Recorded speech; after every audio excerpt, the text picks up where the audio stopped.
രാധേ രാധേ എന്ന ചാനലിലേക്ക് എല്ലാവർക്കും സ്വാഗതം. ഓം രാധായേ സ്വാഹ. രാധേ രാധേ ഓ രാധേ രാധേ, രാധേ രാധേ ഓ രാധേ രാധേ. എല്ലാവരും എന്നോട് ചോദിക്കും, സാർ ഒരു രാധാഭക്തനാണല്ലോ, ഞങ്ങളുടെ ഈ സംശയത്തിന് ഉത്തരം തരണം. ഭാഗവതം പോലുള്ള ഒരു മഹത്തായ ഗ്രന്ഥത്തിൽ എന്തുകൊണ്ടാണ് രാധാറാണിയെക്കുറിച്ച് യാതൊരു വിവരങ്ങളും ഇല്ലാത്തത്? ചിലർ ചോദിക്കും, ഭാഗവതമൊക്കെ എഴുതപ്പെടുന്ന സമയത്ത് രാധാറാണി അത്ര കണ്ട് പ്രശസ്തയല്ലായിരുന്നോ? അതിന് ശേഷമാണോ രാധാറാണിക്ക് പ്രശസ്തി വന്നത്? ഇതൊക്കെയാണ് എന്നോട് ആളുകൾ ചോദിക്കുന്നത്. വളരെ പ്രസക്തമായ ഒരു ചോദ്യമാണ് ഇത്. ഞാൻ ഉത്തരം പറഞ്ഞു തരാം, ശ്രദ്ധിച്ചു കേട്ടോളണം. ഗൗഡ വൈഷ്ണവർക്ക് വളരെ പ്രധാനപ്പെട്ട ഒരു ഉത്തമ ഗ്രന്ഥമാണ് ഭാഗവതം. ഈ ഗൗഡീയ വൈഷ്ണവരെ സംബന്ധിച്ചിടത്തോളം അവരുടെ ഏറ്റവും പ്രിയപ്പെട്ട ദേവത കൃഷ്ണനും രാധയുമാണ്. എന്നിട്ടും അവരുടെ പ്രിയപ്പെട്ട ഗ്രന്ഥമായ ഭാഗവതത്തിൽ എന്തുകൊണ്ട് രാധാറാണി വന്നില്ല? ഇനി മറ്റൊരു ചോദ്യം എന്നോട് ആളുകൾ ചോദിച്ചത് ഇതാണ്, ഭാഗവത സമയത്ത് അത്ര കണ്ട് രാധാറാണി പ്രശസ്തയല്ലായിരുന്നോ, അതിന് ശേഷമാണോ വന്നത്? അത് തന്നെ തെറ്റാണ്. കാരണം ഭാഗവതമൊക്കെ ഉണ്ടാകുന്നതിന് എത്രയോ എത്രയോ എത്രയോ എത്രയോ മുമ്പ്, അതായത് ശരിക്കും പറഞ്ഞാൽ 5-ാം നൂറ്റാണ്ടിൽ എഴുതിയ പഞ്ചതന്ത്രത്തിൽ പോലും ആരെക്കുറിച്ചുണ്ട്? രാധാറാണിയെക്കുറിച്ചുള്ള പരാമർശമുണ്ട്. അത് ഒരു ദൈവിക ഇതായിട്ടല്ല പറയുന്നത്. അതിനകത്ത് പറയുന്നത് നമ്മുടെ പഞ്ചതന്ത്രത്തിൽ മിത്രഭേദ എന്ന അധ്യായമുണ്ട്. മിത്രഭേദ എന്ന അധ്യായത്തിൽ 5-ാമത്തെ കഥ, അവിടെയാണ് രാധാറാണിയെക്കുറിച്ച് പറയുന്നത്. രാധാറാണി ഗോപികയാണെന്നും കൃഷ്ണനാണ് രാധാറാണിയുടെ ഭർത്താവെന്നും പറയുന്നത്. ശരിക്കും ഇങ്ങനെയാണ് പറയുന്നത്, രാധാ നാമമേ ഭാര്യ ഗോപകുല പ്രസൂത പ്രഥമം അസിത്. അത് പറയുന്നത് ഇതാണ്, ഒരു നെയ്ത്തുകാരൻ അവന് ഒരു രാജകുമാരിയുമായി രമിക്കണമെന്ന് ആഗ്രഹം വന്നു. അപ്പൊ അവൻ മിടുക്കനായ ഒരു ആശാരിയെ കൊണ്ടുവന്നിട്ട് 2 അഡീഷണൽ എക്സ്ട്രാ കൈകളും കൂടെ വെപ്പിച്ചു. അപ്പോൾ മഹാവിഷ്ണുവിനെ പോലെ 4 കൈകളായി. എന്നിട്ട് ഇവൻ മരം കൊണ്ടുണ്ടാക്കിയ ഒരു ഗരുഡന്റെ പുറത്ത് പറന്ന് രാജകുമാരിയുടെ മുറിയിൽ എത്തിച്ചേർന്നിട്ട് പറയുകയാണ്, നോക്കൂ, ഞാൻ സാക്ഷാൽ നാരായണനാണ്, ശ്രീകൃഷ്ണനാണ്. നീ പണ്ടെൻ്റെ ഭാര്യയായിരുന്നു, രാധയാണ്, രാധ എന്നാണ് നിന്റെ പേര്. അപ്പൊ പണ്ട് നീ എൻ്റെ ഭാര്യയായിരുന്ന രാധയായിരുന്നു. ഈ ജന്മത്ത് ഞാൻ നിന്നെ തേടി വന്നതാണെന്ന് പറയുന്നു. അപ്പൊ അതിൻ്റെ അർത്ഥം എന്താണ്?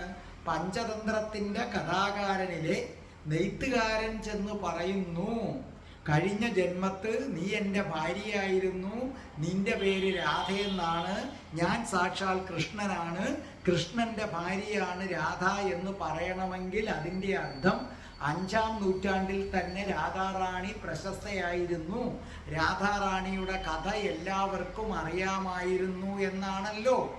ഇനി അതും അവിടെ നിൽക്കട്ടെ. AD 1-ാം നൂറ്റാണ്ടിനും 4-ാം നൂറ്റാണ്ടിനും ഇടയിലുള്ള കാലഘട്ടം. അന്ന് ഗംഗാ രാജാവ് ശാലിവാഹനൻ അദ്ദേഹത്തിൻ്റെ കൃതിയിൽ ഈ വൃന്ദാവന ലീല വിവരിക്കുകയാണ് കൃഷ്ണന്റെ. അതിനകത്തൊരു ശ്ലോകത്തിൽ പറയുന്നുണ്ട് രാധാറാണിയെ കുറിച്ച്. എവിടാ? AD 1-ാം നൂറ്റാണ്ടില്. അതൊക്കെ കഴിഞ്ഞ് എന്ത് കഴിഞ്ഞിട്ടാ ഭാഗവതം വന്നതെന്ന് ആലോചിച്ച് നോക്കിക്കോളണം. അവിടെ ഇങ്ങനെയാണ് പറയുന്നത്, ഓ കൃഷ്ണ, നിന്റെ വായിൽ നിന്ന് വായു ഊതിക്കൊണ്ട് നീ രാധയുടെ മുഖത്തെ പൊടി ഊതിക്കളയുകയാണല്ലോ. ഈ പ്രവൃത്തിയിലൂടെ മറ്റു ഗോപികമാർക്ക് രാധയുടെ അത്രയും മഹത്വമില്ലെന്നും രാധ മറ്റു ഗോപികമാരേക്കാൾ ഒരുപാട് ഉയർന്ന നിലയിലാണെന്നുമാണല്ലോ നീ സൂചിപ്പിക്കുന്നത് എന്ന് AD 1-ാം നൂറ്റാണ്ടിനും 4-ാം നൂറ്റാണ്ടിനും ഇടയുള്ള കാലഘട്ടത്തിൽ ഗംഗാതീരത്തുണ്ടായിരുന്ന രാജാവ് ശാലിവാഹനന്റെ കൃതിയിൽ പറയുന്നു. അപ്പൊ അതിന്റെ അർത്ഥം എന്താണ്? ഭാഗവതം ഉണ്ടാകുന്നതിന് എത്രയോ മുമ്പ് തന്നെ രാധാറാണി പ്രശസ്തയായിരുന്നു. തീർന്നില്ല. BC 3-ാം നൂറ്റാണ്ടിനും AD 3-ാം നൂറ്റാണ്ടിനും ഇടയിൽ ഭാസൻ അദ്ദേഹത്തിന്റെ ബുക്കിലും രാസലീലയെക്കുറിച്ചും കൃഷ്ണന്റെ പ്രധാനപ്പെട്ട ഗോപിക രാധികയെക്കുറിച്ചും പറയുന്നു. പിന്നെ AD 12-ാം നൂറ്റാണ്ടിൽ ജയദേവ കവിയുടെ കാര്യം പറയണ്ട, നിങ്ങൾക്കെല്ലാം അറിയാം അല്ലേ? അതേ കണക്ക് തന്നെ AD 12-ാം നൂറ്റാണ്ടിലുണ്ടായ ബിൽവമംഗല താക്കൂരന്റെ കൃഷ്ണ കർണാമൃതത്തിലും രാധാറാണിയെ കുറിച്ച് പറയുന്നു. അപ്പൊ അതിൽ നിന്ന് ഒരു കാര്യം വ്യക്തമായിട്ടുണ്ട്.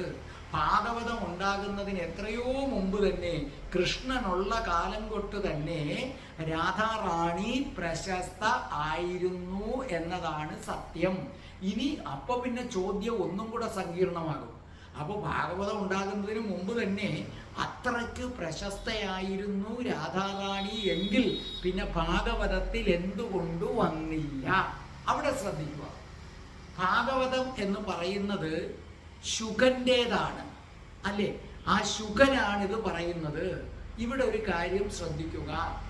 രാധാറാണി അതായത് രാധാറാണി എന്ന് പറയുന്നത് ശുഗന്റെ ഗുരുവാണ്. നമുക്കിടയിൽ ഒരു വിശ്വാസമുണ്ട്, കൃഷ്ണൻ എഴുത്തുകൊണ്ട് കൊടുത്തിരുന്ന ആ ശുഖം എന്ന പക്ഷിയാണ് രാധാറാണിയുടെ മരണശേഷം രാധാറാണി പറയുകയാണ്, നീ കൃഷ്ണ കഥകൾ പാടി നടക്കണം. അപ്പൊ രാധാറാണിക്ക് ഏറ്റവും പ്രിയപ്പെട്ടതായിരുന്നു ശുഖം എന്ന പക്ഷി. ഈ ശുഖം എന്ന പക്ഷിയാണ് കൃഷ്ണൻ എടുത്തു കൊടുക്കുന്നതും കൃഷ്ണൻ തിരിച്ചു കൊടുക്കുന്നതും. അപ്പൊ രാധാറാണിയുമായി അത്ര അടുപ്പമുണ്ട്. അപ്പോൾ ശരിക്കും രാധാറാണി എന്ന് പറയുന്നത് ശുഗന്റെ ഗുരുവാണ്. ഗുരുവിന്റെ പേരുച്ചരിക്കുന്നത് പാപമാണ്. നിങ്ങളെ പഠിപ്പിക്കുന്ന ഒരു സാറ്, ആ സാറിന്റെ പേര് രാജശേഖരൻ എന്നാണെങ്കിൽ രാജശേഖര എന്ന് നിരവധി തവണ അദ്ദേഹത്തിന്റെ പേരുച്ചരിക്കുന്നത് പാപമാണ്. വെറും പണ്ടത്തെ ഇതനുസരിച്ചാണെങ്കിൽ വെറും സർ എന്ന് മാത്രമേ പറയത്തുള്ളൂ. അപ്പൊ ശരിക്കും പറഞ്ഞാൽ ശുഗദേവന്റെ ഗുരുവാണ് രാധ. അതുകൊണ്ട് തന്നെ രാധ എന്ന പേരുച്ചരിക്കാൻ മടിയാണ്. അതുകൊണ്ട് ഭാഗവതത്തിൽ രാധ എന്ന പേര് വന്നില്ല എന്ന് ഒരു പക്ഷം. ഇനി രണ്ടാമത്തെ പക്ഷം, ഈ ശുഗദേവനെ സംബന്ധിച്ചിടത്തോളം പരീക്ഷത്തിന് വേണ്ടിയാണ് ഭാഗവതം എഴുതുന്നത്. പരീക്ഷത്തിന് ഇനി 7 ദിവസവും കൂടെ ബാക്കിയുള്ളൂ. ആ 7 ദിവസം കഴിയുന്നതോടുകൂടി പരീക്ഷത്ത് തക്ഷകന്റെ ദംശനമേറ്റ് എന്ത് ചെയ്യുകയാണ്? മരിക്കാൻ പോവുകയാണ്. അപ്പോൾ ശുഗനൊരു പ്രശ്നമുണ്ട്. കഠിനമായ രാധാഭക്തനാണ്, അതികഠിനമായ രാധാഭക്തൻ. നമ്മൾ പറയത്തില്ലേ, എന്തിനു പറയുന്നു? നമ്മുടെ ശ്രീരാമകൃഷ്ണ പരമഹംസര് പോലും കാളിയുടെ പേര് കേട്ടാൽ അപ്പോഴേ രോമാഞ്ചം കൊണ്ട് സമാധി അവസ്ഥയിലെത്തിയിട്ട് ചില സമയത്ത് ബോധരഹിതനായി വരെ നിലംപതിക്കും. അതുപോലെ നമ്മുടെ ശുഗന് രാധാറാണിയോടുള്ള ഭക്തിയും സ്നേഹവും കൊണ്ട് രാധാറാണിയുടെ എന്ന് പറഞ്ഞാൽ തന്നെ സകല രോമങ്ങളും എഴുന്നു നിന്ന് അദ്ദേഹം പെട്ടെന്ന് കണ്ണിൽ നിന്ന് കണ്ണുനീർ തൂവി സമാധി അവസ്ഥയിൽ അങ്ങനെ ഇരിക്കും. പിന്നെ ഒന്നും ചെയ്യാൻ പറ്റില്ല. അപ്പൊ ഭാഗവതത്തിൽ രാധാറാണിയെക്കുറിച്ച് പലതവണ സൂചിപ്പിക്കേണ്ടി വരും. അങ്ങനെ വരുമ്പോൾ 7 ദിവസം കൊണ്ട് ഭാഗവതം എഴുതി പൂർത്തിയാക്കാൻ കഴിയില്ല. കാരണം എന്തുകൊണ്ട്? രാധാന്ന് എഴുതണ്ട, രാന്ന് പറയുമ്പോഴത്തേക്ക് സകല രോമങ്ങളും എഴുന്നു നിന്ന് കണ്ണീന്ന് കണ്ണീര് വന്ന് അമ്മേ അമ്മേ എന്ന് പറഞ്ഞ് പിന്നെ അങ്ങ് സമാധി അവസ്ഥയാണ്. ഇത് ഇന്നത്തെ നൂറ്റാണ്ടിൽ ആൾക്കാർ അനുഭവിച്ചറിയുന്ന ശ്രീരാമകൃഷ്ണ പരമഹംസന്റെ കാലഘട്ടത്തിൽ ജീവിച്ചിരുന്ന എല്ലാവർക്കും അറിയാം. ശ്രീരാമകൃഷ്ണ പരമഹംസന് കാളിയുടെ പേര് കേട്ടാൽ ഇരിക്കുന്ന അവസ്ഥയിൽ തന്നെ രോമാഞ്ചം ഉണ്ടാകും. പിന്നെ അങ്ങ് സമാധി അവസ്ഥയാണ്. പിന്നെ ചുറ്റും നടക്കുന്ന ഒന്നിനെക്കുറിച്ചും ബോധമില്ല. അതാണ് സമാധി അവസ്ഥ. അപ്പൊ പരീക്ഷത്തിന് 7 ദിവസമേ ബാക്കിയുള്ളൂ. അതിനകം വെച്ച് ഭാഗവതം ഇത് പറഞ്ഞ് കേൾപ്പിക്കുകയും വേണം. അങ്ങനെ വരുമ്പോൾ രാധാറാണിയെ കുറിച്ച് എഴുതിയാൽ 7 ദിവസമല്ല 700 ദിവസം എടുത്താലും പൂർത്തിയാകില്ല. പരീക്ഷിത്ത് ഇത് കേൾക്കാതെ സർപ്പദംശനം ഏറ്റു മരണമടഞ്ഞു പോകും. അതുകൊണ്ടാണ് ശുകമഹർഷി ഭാഗവതത്തിൽ രാധാറാണിയുടെ പേര് എഴുതാത്തതെന്ന് ആണ് പറയുന്നത്. പിന്നെ സനാതന ഗോസ്വാമിയും ജീവ ഗോസ്വാമിയും പറയുന്നത് രാധാറാണിയുടെ പേര് ശുകമഹർഷി ഒരിടത്ത് പറഞ്ഞു. കാരണം രാധാറാണിയുടെ പേര് പറയാതിരിക്കാൻ പറ്റത്തില്ല. അത് പറഞ്ഞു പിന്നെ കുറെ നേരം സമാധി അവസ്ഥയിലായി. ഭാഗവതത്തിലെ 10-ാമത്തെ അധ്യായത്തിൽ 28 മുതൽ 30 വരെയുള്ള ശ്ലോകത്തിൽ രാധാറാണിയെ കുറിച്ച് പറയുന്നുണ്ട്. ഇങ്ങനെയാണ് പറയുന്നത്: അനയാ രാധിതോ നൂനൻ ഭഗവാൻ ഹരിരീശ്വരയാൽ നോ വിഹായ ഗോവിന്ദ പ്രീതോയാം അനദ്രഹ എന്നാണ് പറയുന്നത്.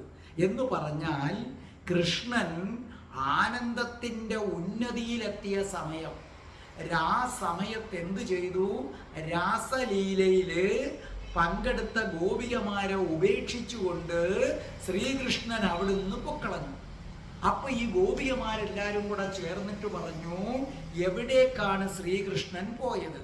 അവര് കൃഷ്ണനെ അന്വേഷിച്ചു പോയപ്പോൾ കാണാം ആരുടെ കാൽപ്പാട്? കൃഷ്ണന്റെയും പിന്നെ ഒരു പെണ്ണിന്റെയും കാൽപ്പാടുകൾ അവർ കണ്ടു, ഒരു ഗോപികയുടെ കാൽപ്പാടുകൾ. അപ്പോൾ അവർ പറഞ്ഞു, ഈ ഗോപിക ആരാണ്? രാസലീല ആടി പരമാനന്ദത്തിലെത്തുമ്പോൾ നമ്മളെ ഉപേക്ഷിച്ചിട്ട് ഒരു വിശിഷ്യമായ ഗോപികയുടെ കൂടെ പോകണമെങ്കിൽ തീർച്ചയായും അവൾ ആരായിരിക്കണം? ഈശ്വരനായ ഹരിയെ സ്നേഹം കൊണ്ട് ബന്ധിച്ച് നമ്മളെക്കാൾ ഉയർന്ന നിലയിലെത്തിയവളായിരിക്കണം. അത് രാധയാണ്. ഇനിയാണ് സംസ്കൃതത്തിൻ്റെ കളി വരുന്നത്. കാരണം സംസ്കൃതം ഞാൻ പറഞ്ഞു, വാക്കുകൾ പലതരത്തിൽ തിരിച്ചും മറിച്ചും ഇടാൻ പറ്റും. ശുകമഹർഷി നിസ്സാരനല്ല. അതായത് അനയാ രാധിതോ നൂനൻ, അനയാ രാധിതോ നൂനൻ, ഇത് ഒറ്റ വാക്കായി പറയുന്നത് കൊണ്ടാണ് രാധയെക്കുറിച്ച് പറഞ്ഞിട്ടില്ല എന്ന് പറയുന്നത്. ഈ പദത്തെ പിരിച്ചെഴുതാം: അനയ അധികം രാധിത.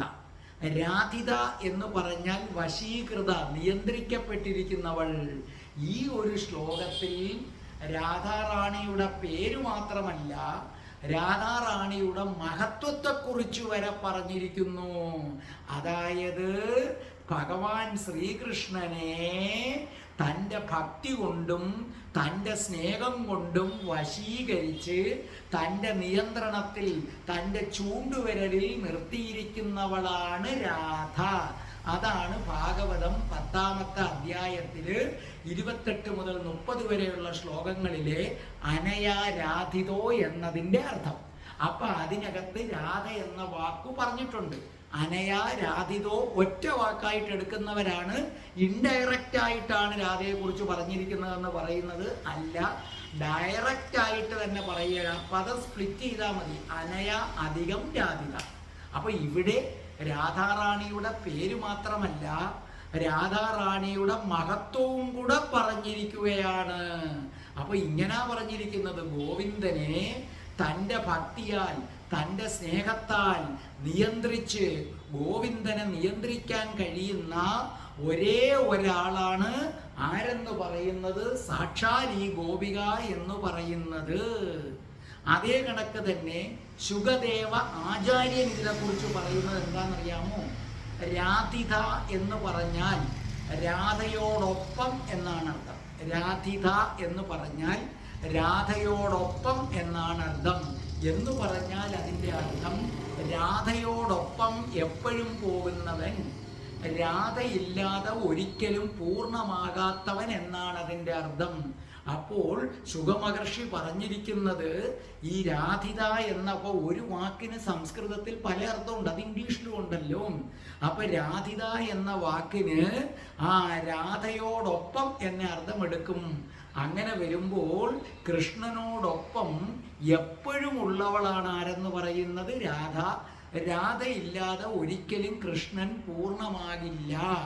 അവൻ എന്നും രാധ എന്നും കൃഷ്ണന്റെ സ്വന്തമാണ് എന്ന് മാത്രവുമല്ല, കൃഷ്ണൻ അത്രയ്ക്ക് പ്രധാനപ്പെട്ടതാണ് രാധ എന്നതുകൊണ്ട് ഈ ഗോപികയായ രാധയെ കൈപിടിച്ചുകൊണ്ട് മറ്റു ഗോപികമാര് കാണാതെ ഒരു നികുഞ്ചത്തിലേക്ക് പോവുകയാണ് ചെയ്തത്. കാരണം താൻ രാധയും ഒത്തിരിക്കുന്നത് മറ്റു ഗോപികമാർ കാണുന്നത് പോലും കൃഷ്ണൻ ഇഷ്ടമല്ല, അത്രയ്ക്ക് വിലപ്പെട്ടതാണ്.